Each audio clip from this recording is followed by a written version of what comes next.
So guys, mag-uulam tayo ng benek. Yan. Lagyan natin siya ng tubig na mainit para mapalkang siya.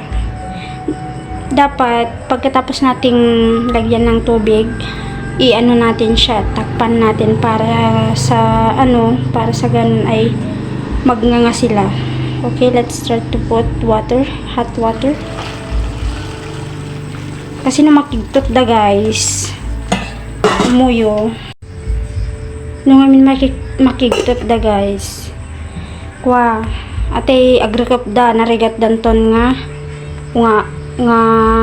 luktan into no masibugan iti danong nga napodot.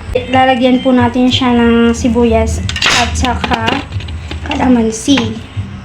Tas soy. Well, mabalin met iti kanti soy, mabalin met ti bagoong ya ipandijayen ti tukmam. Oh, nagnanga na sila guys. Siya lang ti haang nga nagnanga. Ulitin natin. Lagyan na natin siya ng sibuyas. Ay, pati ng sibuyas namin guys. Then, lalagyan natin siya ng kalamansi para mas lalong sumarap.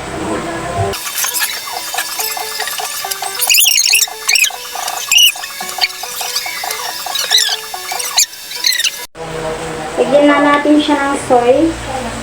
One wait lang.